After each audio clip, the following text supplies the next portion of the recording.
नमस्कार दर्शक मित्रों, आप देख रहे हैं हिस्ट्री ऑफ हिंदुस्तान। आज हम ऐसे योद्धा के बारे में जिनके नाम से अग्रज कांप उठते थे। चलिए शुरू करते। उससे पहले आपने इस वीडियो को लाइक नहीं तो लाइक कीजिए और हमारे चैनल को सब्सक्राइब कीजिए। पंडित जवाहरलाल नेहरू का जन्म 14 नवंबर 1889 को इलाहाबाद में हुआ था। उन्होंने अपनी प्रारंभिक शिक्षा अपने घर पर निजी शिक्षकों से प्राप्त की। 15 साल की उम्र में वे इंग्लैंड चले गए और हेरो में 2 साल रहने के बाद उन्होंने कैम्ब्रिज विश्वविद्यालय में प्रवेश लिया, जहाँ से उन्होंने प्राकृतिक विज्ञान में स्नातक की डिग्री प्राप्त की। 1912 में भारत लौटने के बाद वे सीधे राजनीति से जुड़ गए। यहाँ तक कि छात्र जीवन के दौरान भी वे विदेशी हुकूमत के अधीन देशों की स्वतंत्रता संघर्ष में रुचि रखते थे।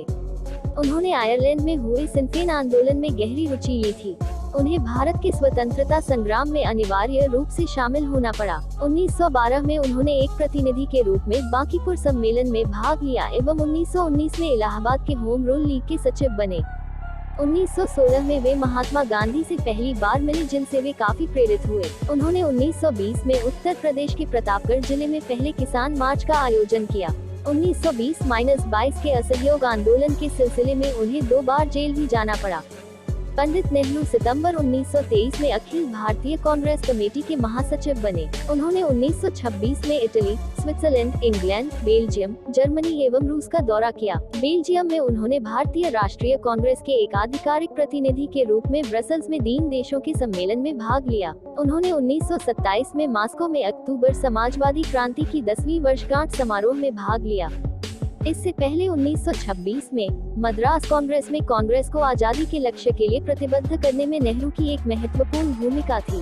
1928 में लखनऊ में साइमन कमीशन के खिलाफ एक जुलूस का नेतृत्व करते हुए उन पर लाठीचार्ज किया गया था। 29 अगस्त 1928 को उन्होंने सर्वदलीय सम्मेलन में भाग लिया एवं वे उन लोगों में से एक थी जिन्होंने भारतीय संवैधानिक सुधार की नेहरू रिपोर्ट पर अपने हस्ताक्षर किए थे। इस रिपोर्ट का नाम उनके पिता श्री मोतीलाल नेहरू के नाम पर रखा गया था। उसी वर्ष उन्होंने भारतीय स्वतंत्रता लीग की स्थापना की एवं इसके महासचिव बने।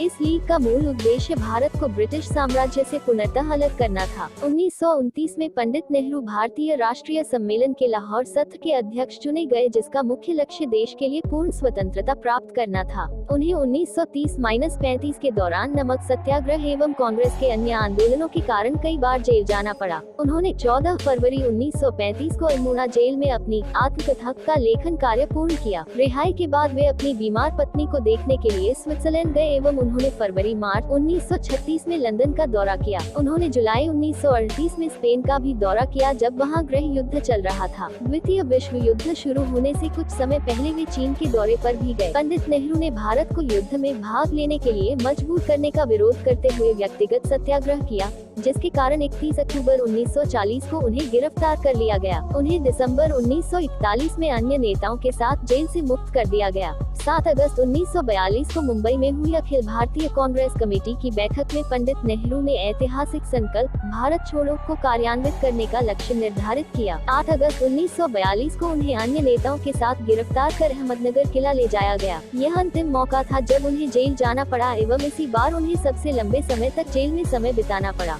अपने पूर्ण जीवन में वे 9 बार जेल गए। जनवरी 1945 में अपनी रिहाई के बाद उन्होंने राजद्रोह का आरोप झेल रहे आईएनए के अधिकारियों एवं व्यक्तियों का कानूनी बचाव किया। मार्च 1946 में पंडित नेहरू ने दक्षिण पूर्व एशिया का दौरा किया। 6 जुलाई 1946 को वे चौथी बार कांग्रेस के अध्यक्ष चुने गए एवं फिर 1951 से 1954 तक 3 और बार वे इस पद के लिए चुने गए। तो कैसा लगा है वीडियो? पसंद आया हो तो वीडियो को लाइक कीजिए, अपने दोस्तों के साथ शेयर कीजिए। मिलते हैं अगले वीडियो में, तब तक मिले। जय हिंद।